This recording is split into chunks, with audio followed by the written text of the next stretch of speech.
Mary Katharine Ham. I'm here with my co-host, Vic Matus of the Washington Free Beacon. We're the morning show for any hour. We got a lot of news going on. Kind of a random grab bag today. Electric cars failing. Kamala on The View. An important Supreme Court case that you guys need to know about. But before we get to all that, how's it going, Vic? Hello, Mary Katharine. Pretty good, I would say, all things considered. I got my blood test results back. I've been preparing for this one. The doctor wanted to see how I was handling being on a statin drug. Very light. Okay. And so I had some concerns because I had finished a giant container of hot and sour soup 24 hours before that. And Kate was like, well, how much of the soup did you have? And I'm like, well, the whole container. Like a gallon? Yeah, and she said, you're not supposed to have the whole thing. It's from Whole Foods. I said, it's got to be healthy. And I looked under the sodium. Oh my God. It was like 2,290 something milligrams of sodium. And it said percentage of daily intake, 93. From a container of soup from Whole Foods. Whole Foods is not supposed to do that to you. How could they do that to me? Prepared soups are often extremely high in sodium. I've been told this all the time. I'm a sodium, even from Whole Foods. I'm a salt truther, though. I'm like, it's good for you. It's fine. Well, this is what's amazing. So I don't believe it when they say it's bad for you. I drank a lot of water between that and the blood test. So then the results come in, and the sodium's completely fine. No issues on the sodium. There you go. Okay, so bad news, good news. The bad news is there is some sort of, I remain pre-diabetic. So the glucose levels and everything else. And also, some of those numbers for the AG ratio or whatever it is, and the albumin and the protein, things that are liver related, a little bit on the high side, shall we say. I'm not sure why, because you know me, I'm not much of a big drinker myself, so I'm not sure about Where's this coming from? I have no idea. It can't possibly be the 2 bottles of wine I had on Saturday. The amazing news, however, is that those statins worked. I had my doubts, or I was wondering how stubborn my cholesterol would be. It dropped. Okay. Cholesterol dropped. Triglycerides are dropped. The good cholesterol's up. The bad cholesterol's down. I'm ready to eat like a dozen eggs. There you go. I think that's. Let's get on it. I'm feeling great, mostly, except for the liver thing. Mary Katharine, how are you? I'm pretty good. It's going to end up being a snow week in the DC area. Yes. By the time our listeners are listening to this, in fact, quite possibly. Well, we could have a nice dumping of snow here. Yeah. Certainly, I don't think my kids are going to school on Friday. You don't? You think they're gonna? Do you think the schools are going to jump the gun and like the night before they're gonna just throw in the towel? I think probably so. I mean, the forecast is for not a small amount of snow. I was hoping it was just a dusting. No, this one's not a dusting. No. This one's a dumping, and it's Wow. supposed to start in the early morning Friday, and then so we'll see. That's you guys will know the future by the time you listen to this. At any rate, so we are getting all of our kids out into the snow. Now, I missed some of that, which made me sad, but also I was okay with it because I don't love the cold that much. I try to be a cool mom, and I'm like, in theory, I would like sledding, right? In theory, I would like to be out and about doing active things. With your children. Hate the cold. Hate it. Yeah, you're from North Carolina. Still, as a Southerner, I do not always have the proper equipment. I have upgraded my coats. I think I have some decent gloves. Can't find my ski pants, so I got no waterproof pants. Don't know where those are. Do you really bulk up? Dude, I have to. This is what I learned. This is what I learned. If you're not watching us on YouTube, Mary Katharine's wearing I'm wearing a hat in the office. She's wearing a ski cap. A ski cap? You know what? This is a fashion statement, okay? Okay. This is actually utilitarian in the office. It's part of the look. Nonetheless, you lose a lot of heat on the top of your head. You got to be careful. That's the most important part. But I did learn when I got to DC and I had to deal with colder temperatures than the South. Yes. That I was just not dressed for it. For a long time, I just had this like little leather jacket, and I was like, "It's so cold here, friends." And my friends are like, "Get a better jacket." Well, so I did. Yes, and also it kind of depends on where you are from, because, for example, our friend Christopher Caldwell, who is originally from Massachusetts, right, he'd walk around even if in this temperature in the teens in just a blazer like normal. But the only difference is he wore the hat. See, that'll help you. Because he says that's the key. No, I cannot do that. I need some real boots. I need some real clothes. I can't do it. Now, my children, and I'm interested, do your children go out and sled? Or are they too old Not for that now? anymore. Yeah, Oh, no. I feel like Sorry. I feel like even teenagers should sled. It's Yeah. so Oh, I did that as it's a so in full theory fun. in my 20s. I would still do Yeah, that with right? my high school buddies. They were sledding on Capitol Hill. That's open for sledding. Yes. So we got a couple good hills in our neighborhood. This dusting the first time around wasn't quite good enough for a lot of sledding, but we might try it later this week. The baby, on snow, but we did have snowsuits for them. I was pretty proud of myself. We did have actual clothing for them. I didn't do what we did as children, which is when my parents wrapped our tennis shoes in Wonder Bread bags. That's what we did as children. This is the South, Vic. We didn't have boots.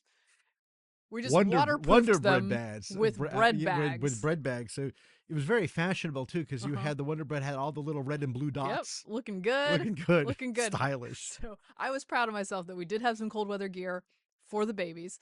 The toddler, not a fan.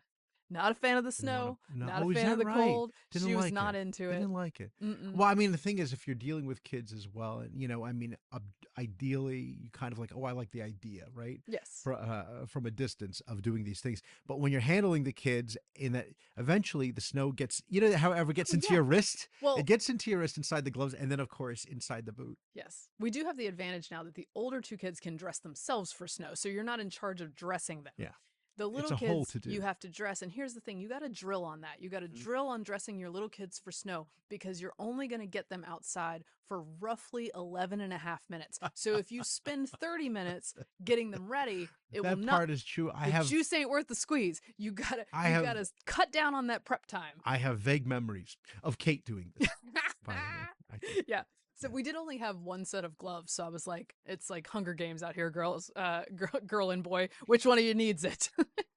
You can fight over it. Yeah. Whichever one of you will tolerate wearing mittens can have the mittens. Oh, How about that? Boo to the mittens, man. I was never a mitten person. Well, I mean, these are babies. They don't use their fingers anyway. That's true. Anyway, so I am going to attempt to be fun mom this weekend and do some sledding. I'll report back to you. Perhaps I'll go to Walmart and get myself some waterproof pants so that I'm not, so that I'm impervious. And then when the kids come back, do you feel like you're compelled, especially the older girls, to make hot chocolate? Oh, that's my oldest's game. She's like, I'm going outside. Look, Mom, I'm outside. I'm very cold. Ooh, we're doing active stuff. Runs to the house as soon as possible. Like, where's that hot chocolate? Where's that hot chocolate? For the hot chocolate. Look, she's not into it either. I understand, but I'm like, you do have to earn it with like 20 minutes of outside time. Give me at least that much time outside alone. Yeah. Anyway, so I'll see what I can do. I'll report back to you guys on my sledding. I'm going to show these kids a great time. There was a place I was reading the other day that somewhere it might have been Canada, they banned sledding on like a large number of hills in a city. That was in Canada. I saw that as well. Sigh. Look, it can be dangerous, but this is safetyism run amok. It has always been dangerous. I remember, a good friend of mine, his grandfather had a cabin in the Catskill Mountains, not the Catskills, so it's not like we're going to Grossinger's, but really in the mountains. And there was a very steep hill, and it was called Suicide Hill. Well, truth in advertising. That's it.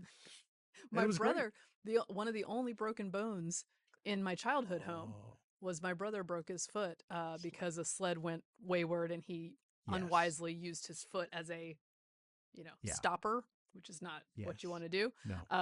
And in our family, that meant that he complained of pain in his foot, and my mom was like, I guess here's some Tylenol. And then and the foot started to get large. 3 days later, he's still complaining, and she's like, I guess we should have you taken in and give that a look. It was the 90s. Things were different then. The 90s. They go to the doctor, and there's like 4 broken bones across the top of his foot. Yeah. A broken toe, sometimes there's nothing you can do about that. Well, and but also, the foot, the metatarsals, the metatarsals are delicate. Yes. That's right. I know the name of those bones. And he was healed. It was fine. He wore a boot for a while. And you know what? He got stronger during those 3 days. That's what I like to think. Yeah, no. Man, the 90s were different. Okay. Should we do the news? Let's do it. All right. Speaking of cold weather. Oh, actually, you're gonna do an international update first. First, an international update before my return to segue is killed. I know. It was a really good segue.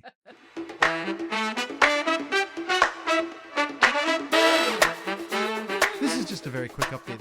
On our last episode, we talked about the Houthis and the U.S. striking back, but sort of in this half-assed sort of way, and tit for tat, as we said, and that they had been removed from the terrorist designation that Trump had put them on prior to the Biden administration.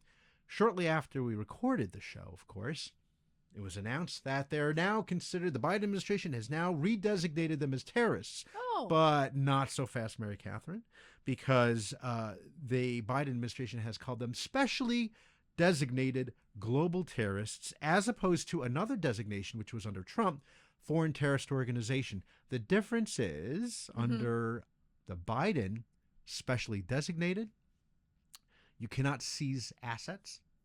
And you cannot actually go after anyone who helps them. Oh, so what makes them specially designated? Is it like, terrorist group like Al Qaeda is Al Qaeda and they're under that designation, and then special designation is like, do you run a soup kitchen on the side? Yes, it's sort of a minor concern, but it's it's in order once again to placate concerns from our friends in Iran to make sure we don't want to upset them. The way a lot of these terrorist groups work. Hamas is one, Hezbollah is one, the Houthis are one. They often add outreach activities to the community. And you get a lot of apologists saying, well, look at the social services they're offering. So I would imagine that might be part of the... Perhaps schools. School book textbooks. They provide the schools. They're the good. UNRWA textbooks that they and I don't know why the kids believe this about Israel and the Jews now. But I know, so strange. it's very strange. But yet again, it's just another example of the failed deterrence. And I just keep on thinking the Iranians must think that we're a complete joke. Also, Biden, as one of his first acts, takes them off the list. And then he's asked the other day, do you believe they're terrorists? And he's like, yes, I do. And it's like, hey, memo to Biden, this is one of your first priorities in office, is that you took them off the terrorist list. He doesn't remember that. He does this a lot, just like with Taiwan. You're going to come to defense? Yes. And then he stopped and was like, should I have said yes? All right. So that's what's going on there. Speaking of cold weather. Oh, yes. Where were we? Excuse me. Before I rudely interrupted. Oh, how do you think the electric car owners are doing this week? If you know anything about batteries, Mary Katharine, probably not so great. It's not great out there for the electric car drivers. So this is from the New York Times, and this is interesting because from the New York Times, there's a couple motivations here. Yeah. Conflicting, because they like the idea of electric cars, but they also kind of want to slam Elon Musk and Tesla. So like, the Teslas aren't working, but also we want to convince everybody to drive electric cars. We don't know what to do. All right. With Chicago temperatures sinking below zero, electric vehicle charging stations have become scenes of desperation, depleted batteries, confrontational drivers, and lines stretching out onto the street. When it's cold like this, cars aren't functioning well, chargers aren't functioning well, and people don't function so well either.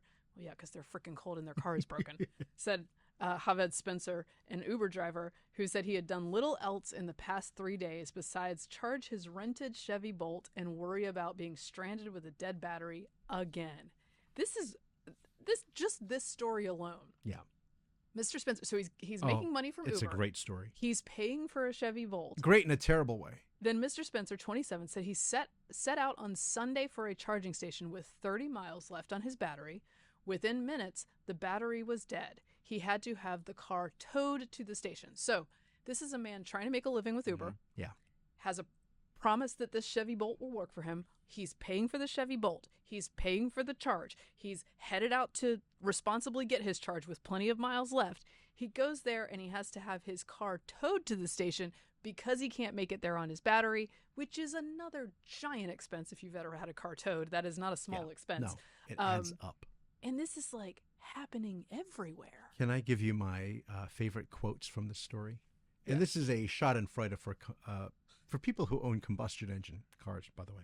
So here's my favorite. From my cold, dead hands. Yes. So and because it's a vindication. But so here are my favorite quotes. The first one was about our friend here, Mr. Spencer. Quote, recharging the battery, which usually takes Mr. Spencer an hour, took 5 hours. Are you telling me that even in the best of circumstances, you have to sit like at the Joe Biden Rest Center for an hour? Yeah. On your journey? Okay, so that's the first one. The second quote, Nick Sethi, a 35-year-old engineer in Chicago, said he had found his Tesla frozen shut. He spent an hour in -5-degree temperatures struggling with the locks. Oof. Again, in the olden days, you have a key. Look, in the best of times, I don't know how to open the doors to a Tesla. So no. I understand Yeah, this, it's right? like a sliding panel. Dude, There's a panel. It's because it's smooth. When I get an Uber that is a Tesla, I have to Google a YouTube video explaining how to open the door every time before I get in, because I'm like, I'm not going to be embarrassed this time. No, you might as well be opening the door. Sir, how do I open this door? It's like getting into the DeLorean. It's the Flight of the Navigator. Remember Flight of the Navigator. That's very good. Okay, and my last quote here. All 12 charging posts were occupied with drivers slowing the process down slightly by staying inside their vehicles with the heat on high. Okay. Mm-hmm. Remind me, Vic, does that take from the battery? Yeah, maybe. Now, there are two batteries, of course, and it's like the smaller battery that is the one that if that gets zapped, then you can't even get to the larger battery issue. They all want so they want us to drive EVs, right? They want us to drive electric vehicles. If we all drove electric vehicles in this wonderful, perfect world, how many charging stations? No, it's just all a bad idea. It's from beginning to end. It took me only 6 hours to get from here to Richmond, from New Jersey to New York. I shouldn't say it's all a bad idea. It's a fine idea for people who commute very small distances. Sure, or want in your to commute city, very small you live distances. in your city. It's like a friend of mine who lives in a fancy part of Boston and bikes everywhere and doesn't understand why everyone can't walk down to Balducci's or Whole Foods to get what they need. But people should go into this with eyes wide open. Yeah. Because if you live in a cold climate, this is a dangerous situation. Yeah. If you're stuck on the side of the road, by the way, in a snowstorm or something, an inclement weather event, a lot of tow trucks are busy. Perhaps they can't get to you. Yeah. I would not send my kids out when they are drivers in this kind of situation, right? So it's an actual danger for people. If you're trying to make a living with your car, impossible. Right. He wasted 5 to 6 hours of his day That's insane. 5 hours just charging, another 2 hours to get to the station. Didn't you? I had this image in my mind. And then you have to hang out with other Tesla electric drivers. car owners. Yeah, which can't be great. If you and you know what? Some of my best friends have Teslas. Okay, Sure. I just want to say it that way. But you know how you have, I picture, all these Teslas there, and some are, they're broken down, they're on the side, they're out of power. They're great looking though. They're great looking, and then I'm picturing this old like Ford pickup truck from the '80s just zooming by, right on by. It's 14 degrees, and they got no problems in that Ford pickup. This is sort of a quintessential, emblematic broken promise of bad policy, and they're incentivizing this despite the fact, by the way, that electric cars are still electric and they are still getting energy from fossil fuels. It's just like 3 steps removed. You're getting, they gotta mine for these, for the batteries, right? From the cobalt and everything else that they need, and it's happening like in Congo with child labor, right? And then they're processing and building these batteries like in China, right? And they're strip mining in China using the Uyghurs. All the good stuff. Yeah, and but that's okay. And some terrible strip mining. But that's okay because it comes to you and the particulates in the air. And if there's a fire, God forbid, that's a mess. I'm not sure how it works, by the way, in the future with used Teslas. Who wants the used battery? You know how much it costs to replace a battery? Oh, I'm sure it's insane. It's obscene. By the way, they say as usual. I guess the New York Times is back to looking to Scandinavia and Europe for examples. They talked about because during COVID, Norway. Of course, we couldn't look to Sweden, but now we can look to Norway and say, like, look, they've got it all figured out in Norway, so there's no reason we can't do this. Except for they're not vaccinating the babies. We don't know why. But they do have the electric vehicles figured out. They got the electric vehicles figured out. Remember, and I got into that part of the story, and it was all about knowing how to preheat your car ahead of time. Yeah. Well, apparently that's what you got. You can't just get in a car anymore. You see, is this progress? Is this really progress? It doesn't feel like it. One other thing here, and this is kind of two other things. It is progress if you're a member of the Davos crew at the World Economic Forum, which we're going to get to in a minute. Speaking of which, I was going to say John Kerry.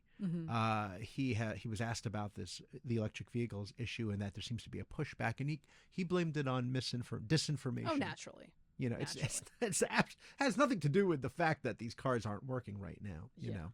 And then the other thing was, and a very interesting story out of Connecticut, like 17 other states, 17 states, including Connecticut. Virginia is one of them when it was under Governor Ralph Northam.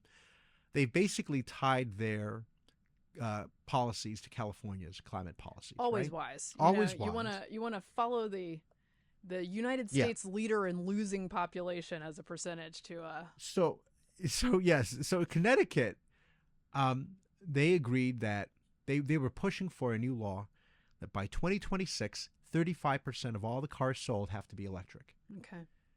The comment section for this kind of a process was like overwhelmingly anti, right? Oh, interesting. And they pretended that it was about even, and mostly people are on their side. But it was so clear that this was not going to happen, let alone that they were going to just eliminate selling all combustion engine cars, gas-powered cars by 2035, that the Democratic Governor Ned Lamont just put an end to it. He put the kibosh. He says, like, this is not a good idea for, me politically, is what he's saying. So that's not happening. But it's just insane. It's not great. I'm regretting now that I wasn't conspiracy theory minded and red pilled enough when I let go of my 2002 Honda Civic. Oh, because that thing is surviving all the regs. All this, there ain't a computer on that thing. Wait, what? Wait till the EMP happens. Proof. EMP proof. I gave it away. Forget it. The rest of us are doomed. Right. A little update on how government can ruin everything. This is from my buddy at Smart Her News, Jenna Lee, brought to my attention that states have been given 2 years to apply new changes in the U.S. Federal Highway Administration's new manual on uniform traffic control devices. This is very what sad. The federal government has said is you're not allowed to have funny or interesting messages on your traffic signs anymore. So Ohio, for instance, is Ohio, whoa,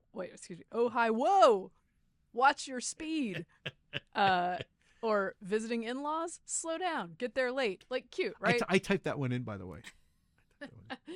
It is, those are now out. Those are banned. Yes, in a couple of years, it's supposed to be eliminated, and the manual is like, what do they say? It's hundreds and hundreds of pages long because that's what it has to be. Of course. Okay. Do they actually go ahead? Can I just read this because it's so Please. government? I have thoughts. Overhead electronic signs with obscure meanings, references to pop culture, or those intended to be funny have to go because they can be misunderstood or distracting to drivers. You jerks.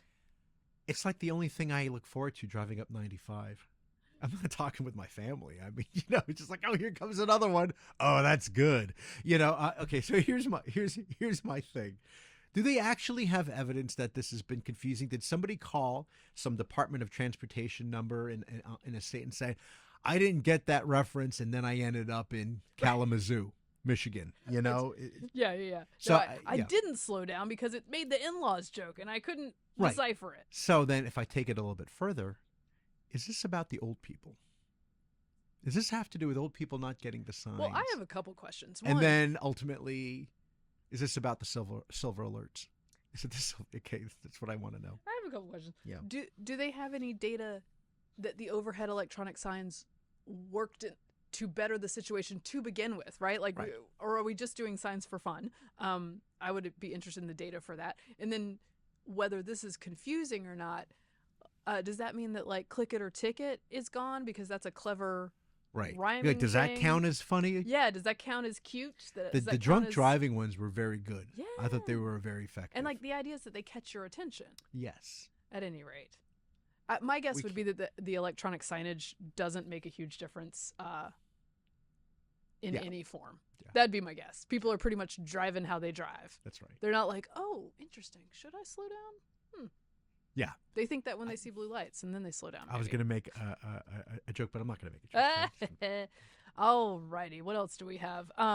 You wanted to talk about... I wanted to do a little World Economic Forum. Oh, yeah. Which is happening. Update. Yeah. So they're all in Davos doing their thing. And just as a eating well, drinking well, living well. As a contrast to that, I just want to note that in Paris... angry French farmers dumped piles of manure in front of city buildings in the southwest city of Toulouse Tuesday, a pungent protest against the government's agricultural policy, which they say is leaving them to face increased hardships. Nearly 400 tractors and 1,000 farmers from across southwest France converged on the city after rallying before dawn at meeting points across the region. They headed for Toulouse in the early morning light, honking horns, pulling trailer loads of hay and manure as they moved in on the ancient city center, blocking entire lanes on some roads and causing massive traffic jams. Now, the sort of overreaching philosophy is, of course, that if climate activists do this, it's fine, but if farmers do it, it's bad, right? Right. It's like Palestinian protesters, good blocking roads, farmers, bad for blocking roads. So it's like dependent on the content of your protest. How did they dump the manure? Because you sent me this link, and the photo, it looked like they used one of these machines to just shoot it out. Oh, yes. Come on, man. I mean, some of them had just like a, one load's worth and like just dumped their it's a giant load of crap. It's actually many loads worth. Yeah. The protesters say increased taxes and social charges are causing hardship for farmers across the region. The tax hikes and other fees come on top of increased costs for fuel and animal feed and a general rise in the cost of living. It is kind of, I appreciate the protest and the sentiment of the protest, but it can be dangerous. For example, I heard a fellow named Biff Tannen drove his 55 Chevy into the pile. Oh, I'm going to get that guy. So, if you ever go to Europe, by the way. He's sure in trouble now. He's sure in trouble. How'd he get away with me for that skateboard device? If you go to Europe, particularly, and I've been through Central Europe, Germany, you see these beautiful verdant pastures, deep green fields, right? And then every now and then you might step out of a bus or a car to appreciate. You walk out, and then the smell hits you. And it's just this. Hey, you need Europe, something to make things verdant. No, I mean there's a reason why it has such a lush, deep green look. It's because that manure is just, generously spread out there. But you kind of weirdly get used to that funky. It's a very funky smell, and the people who live there, they're used to that. Like, that's just the smell. And I think I kind of got used to it after a while, But you can imagine what it's like in the city. That must have been just. Oh yeah. They're lucky it's January. That's all. Yeah, that's true. It's not warm out there. No, but you're right. But people are, the bigger picture thing is, of course, this reaches critical mass where people say, I have enough of these, particularly EU climate policies that are affecting. Well, yeah. So this is where lives, all this is coming from. The Dutch, like a reaction very much to the same way. Right, a reaction to electric vehicle. Requirements, a reaction to sort of having tools that work muscled out of the market by these restrictions from being handed down by governments. And a lot of that comes from the World Economic Forum folks who meet in Davos and say like, you know what our biggest problem is? The disinformation that people with freedom of speech spread, which leads them to not trust people like us when we're just telling them what to do. We know what's better for you. That really is to them the biggest problem. But you know who was there to speak to them this week? Javier Milei. Oh, how exciting. Of Argentina, who is straight up libertarian. Like he is Atlas shrugging them. He's fountainheading them. Do we have a clip? I believe we have a clip. Neo-Marxists have managed to co-opt the common sense of the Western world. They achieved this through the appropriation of the media, culture, universities, and yes, even international organizations. The final case is very serious, as it involves institutions with huge influence on the political and economic decisions of the countries in these multilateral organizations. Fortunately, more of us dare to raise our voices, as we see that if we don't confront these ideas head-on, the only possible destiny is more state, more regulation, more socialism, more poverty, less freedom, and consequently, a worse quality of life. But I want to read a couple quotes. Please. What did he say? Just to give you an idea what did he say? Because this is of what he's all about.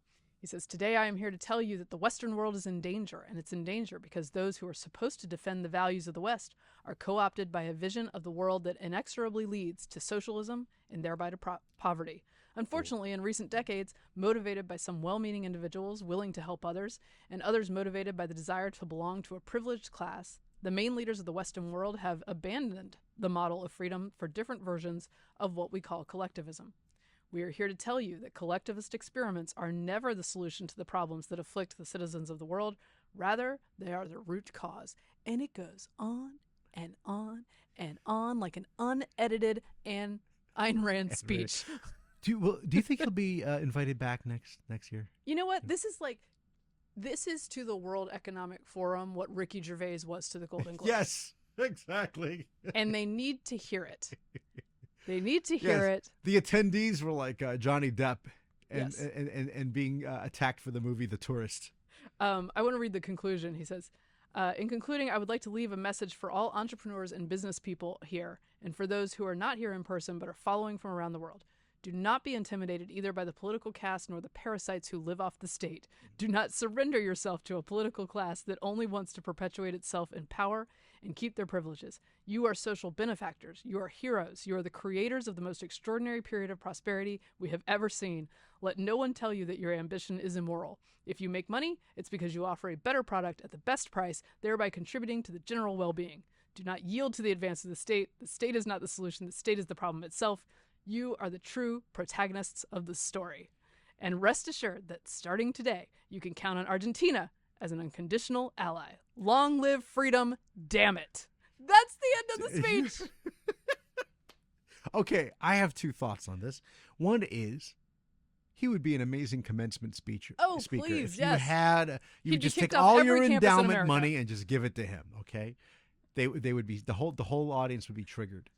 Depending on where he speaks. Long live freedom, damn it. I need that on a The t-shirt. second thing is, if it doesn't work out here for us in the next year or two, I might just move down there. Is Javier starting a new Last Best Hope? Maybe he is.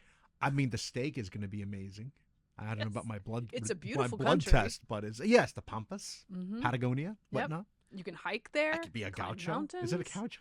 Gaucho. Sure. Yeah, sure. We don't know the words, guys. A At any rate, caballero. Yeah. the man's standing for Good something. for him. As are his Yeah. his sideburns. They are also Yeah. standing for something.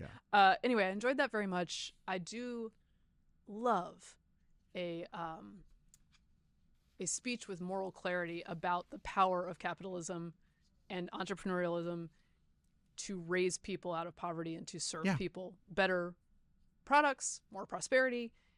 That is like the whole reason I became conservative, is because It's a very I positive looked at these message. two options and was like, yes, I agree, Javier. Collectivism not working out so well for people, and capitalism seems to lift people in really impressive ways.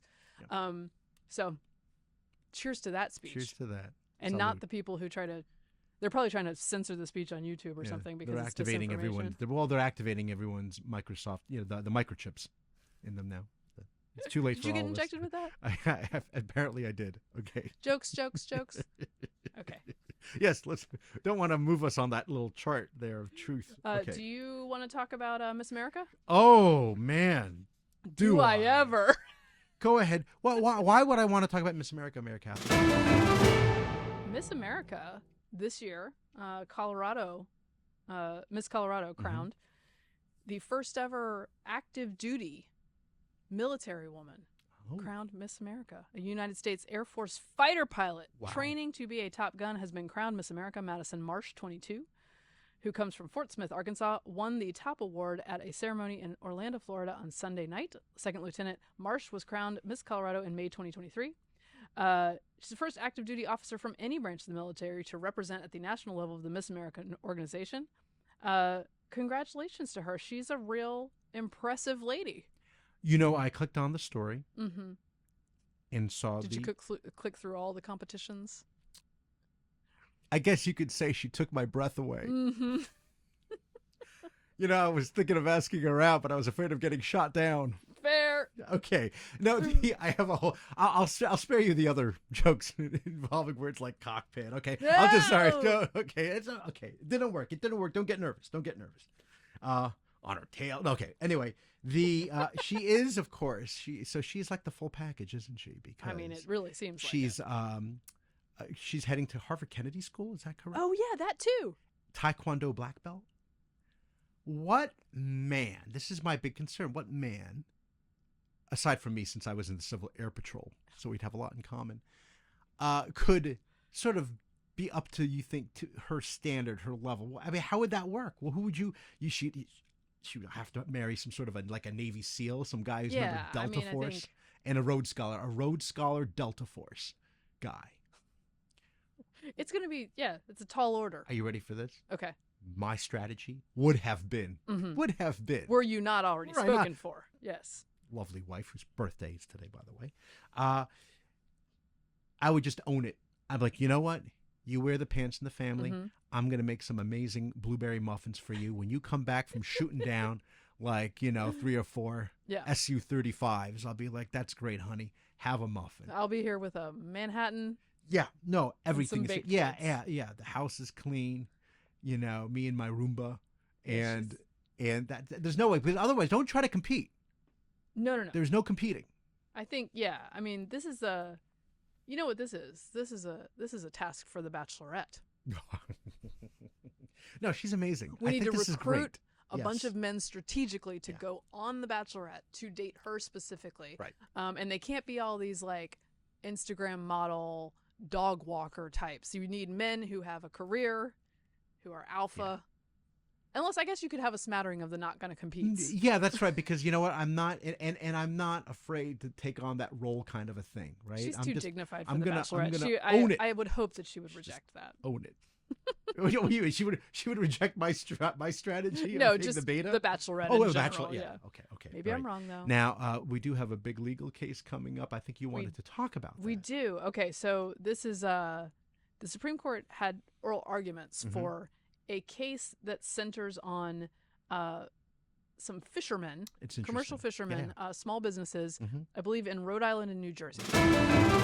Due to a federal law regulation, they are required to be monitored in their fishing and they gotta every pay for day. them too. And so these federal government monitors have to be on their fishing boats every day, and then they have to pay for the privilege of having those federal government monitors on their boats every day. These folks have sued the federal government saying, this isn't in the law that we have to pay for this. This wasn't passed by Congress.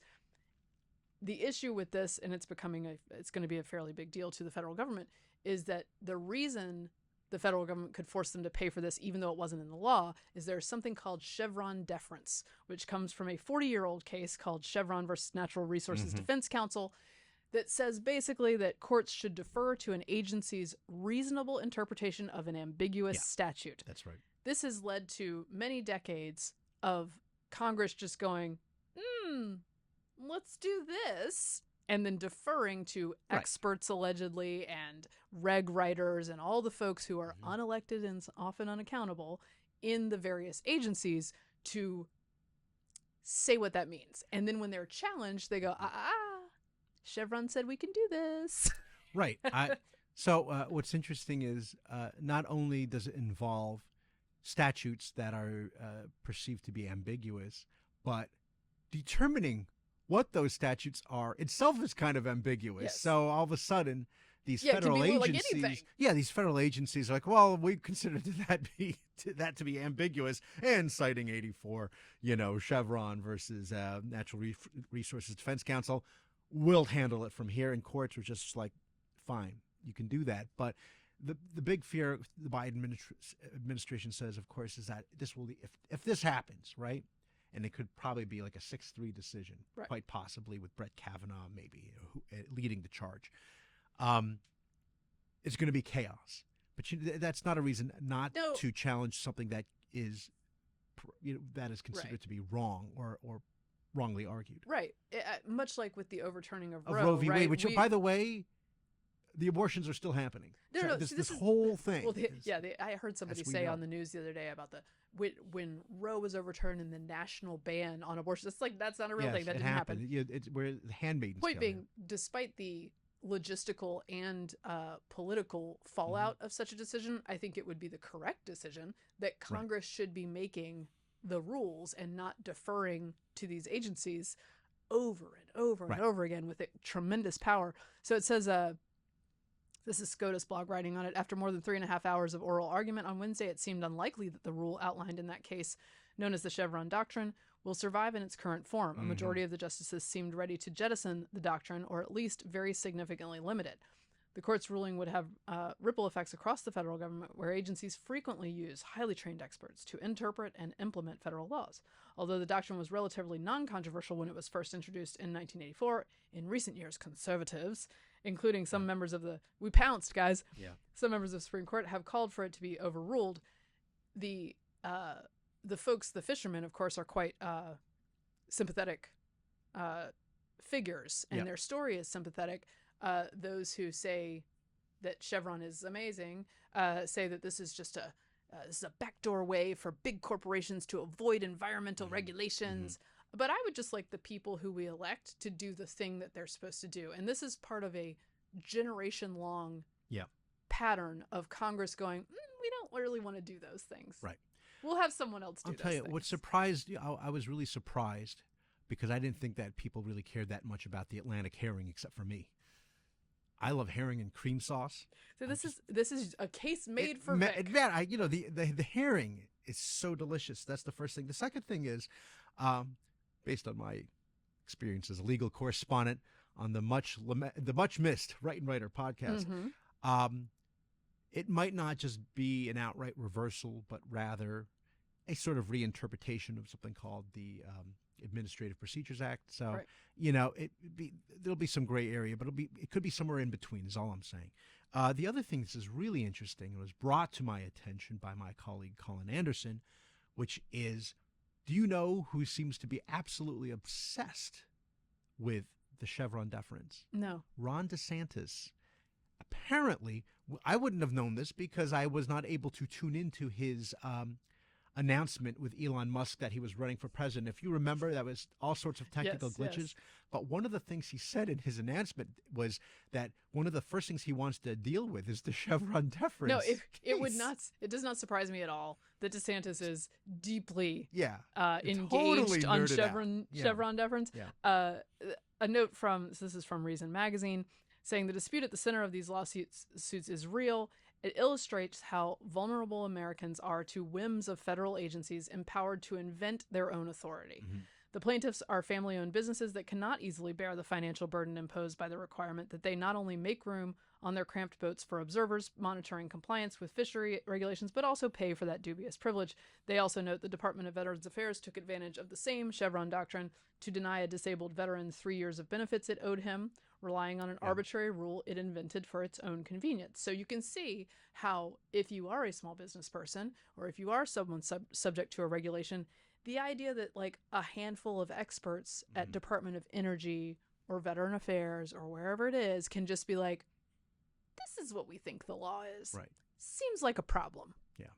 So sorry, Congress, you might have to do your actual jobs more frequently. I know you're not good at doing even like keeping the government running, but we got some more things for your plate. The thing is, it's supposed to be hard to pass stuff. That's how it's supposed to work. And that's right. Liberals who like a lot of stuff passed sort of bypass the idea that the founders had that we should not pass a bunch of things. And they're like, I know who can do it. Like Toby over at Department of HUD. He'll handle it. Or some executive decision. Somebody. Anyway, people are going to flip out a little bit. Yeah. There's a segment of nerds that's going to lose their minds over this. Yes, it'll be the worst thing since the end of net neutrality. Oh, yeah, we all died. We all died. That's right. Citizens United. We all died. We all died. All right. We have Kamala Harris on The View. Oh, yeah. I know you're a longtime fan, Vic. How'd she do? Well, it's a kind of a tough crowd for her. Yes. And she can't possibly speak this way when she's just working with her staff. Regarding the possible return of Donald Trump, she said very clearly, I'm sure we have a clip of this. She's scared as heck. Scared as heck. The fear, of course, is that they might do something terrible, like weaponize the Department of Justice. Yes, we should listen to her, which I'm sure she's eloquent and charming as always. Okay. A person running to become the commander-in-chief who is admitting he would weaponize the Department of Justice. We were smart enough not to admit it. These issues in terms of how we are doing on a daily basis and how our democracy and our country is doing are inextricably linked. Y'all, look, this is the easiest assignment she's ever had. Just go to The View and bitch about Donald Trump. Like, it's the easiest it's thing. Softball right up there. And she still is like flubbing it. We're flubbing it. It's amazing. Do they convince themselves that she's amazing, or do they know she's terrible? No, they don't. Do you think- No one you- thinks either one of them Yeah, is you've amazing. been on the show. I don't know if that ever came up, but I mean, it's just, you know, I how don't they think feel anyone about that. thinks that either Kamala or Joe Biden is amazing. To the But point they that got to put on the face, well, right? they do a little bit, a but little bit. to the point that the people who really put on the face, there is a guy who routinely tweets about how breathtaking Kamala is, No. and it just doesn't get a lot of traction because it's so far Yeah. from the truth. Yeah. It's like the people who tweet that Donald Trump is a great man of faith and Yeah. honesty. Yeah. Like, it's just like, okay, there may be many things he is. That's not one of them. And an impressive speaker is not what Kamala is. Right. So, do we have anything silly to end with today? Uh, Oh, you know what I wanted to mention? what did you want to mention? I want your take Oh. at the end of this football season, this NFL season, because Yes. we're coming up on Yes. we're coming up on playoffs in the Yes. Super Bowl. Taylor Swift and Travis Kelce. Oh, yeah. Net good, net bad for the NFL. Well, it really kind of depends on how if they advanced in the wild card game. They got a big game against It's true. Buffalo Bills. I mean, you know, and that's a great rematch, actually. So I'm looking forward to that. Well, it created obviously more people tuned in. Yes. I know, you know, my daughter See, got this is very the thing. excited about this. She had no idea what's happening, but you might see her, you know, in the in the owner's box or whichever box there Yeah, at so tune Arrowhead. in. Very exciting. So it's a net good. I mean, you know, I don't know. So like I'm Right? in the there are haters. There are haters. Well, what's the downside? Well, of so the downside, particularly at the beginning, I understood more at the very beginning when this was like the only story on Earth. Which like by the end of 2024, you guys are gonna wish that this was the only story on Earth. But at the beginning, when the cutaways to her were so frequent, and we were talking about during football games, talking about her more, like Yeah. so much, Yeah. and their relationship so much versus the actual game, which is to watch, I understood people being annoyed. It's leveled off a bit, and I'm kind of rooting for the two of them. It's an off-brand pick for her, Travis Kelce. Yeah. I like him. I think he comes from a nice family. And this thing where dudes' daughters are interested in football and they're watching together, I think is adorable. The- I am a huge football fan. I learned watching with my parents and spent many great years watching football with my dad, and I think that's very cool. What's very helpful now is all you have to say is they gotta get past that yellow line. Yeah, no, that's true. That's When it. I was a child, I That's had it. to count yards. No, I didn't understand how it worked at all until I actually went to a Redskins game. I really didn't, and that was like in the 90s. So there's that, and then I noticed Yeah. online the other day, it's adorable. Mm. The Swifties, who have just gotten into football, the new football girlies, they were very emo about Taylor's boyfriend's brother, Jason Kelce of The Eagles. center with the Eagles, possibly retiring at the end of their season.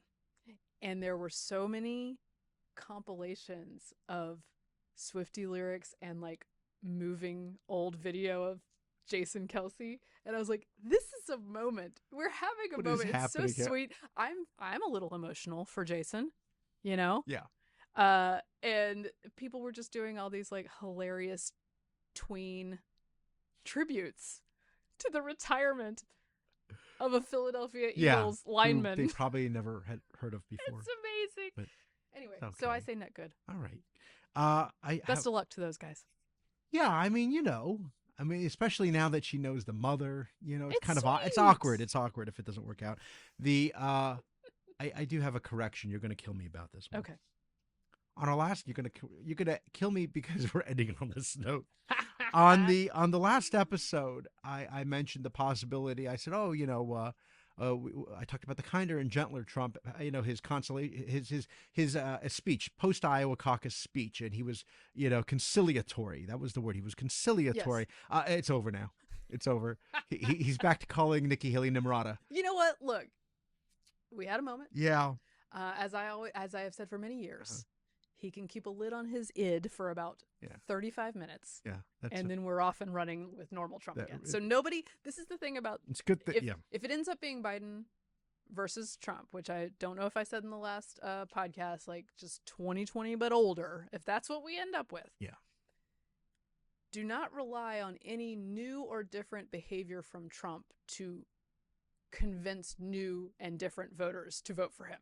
No. There may be new and different voters who Yeah. do turn to him because Biden is so terrible. Right. But I would not count on any new tools. No new arrows in the quiver for convincing folks. No, that I you mean, need this to is it. What you see is what you, I This mean, is it. this is it. There's, hello, Buenos Aires. That's all I have to say. It's a beautiful place. It is. That wraps up this episode of Getting Hammered. Remember, you can subscribe to us on iTunes, Google Play, and YouTube. You can follow me on Twitter at Victorina Matus. I'm at MK Hammer on Twitter, at MK Hammer Time on Instagram. Oh, I did put up my video of me dressed in my NFL game day fit, so you guys should go check that out. And give me suggestions on which fit I should do next. Travis Kelce, actually a good choice. Jason Kelce, too easy. It's just what I wear every day, like sweatpants and a t-shirt and flip-flops. So tune in there. At Getting Hammered Podcast on YouTube and Instagram. Thanks for getting hammered responsibly. This has been a Nebulous Media Podcast.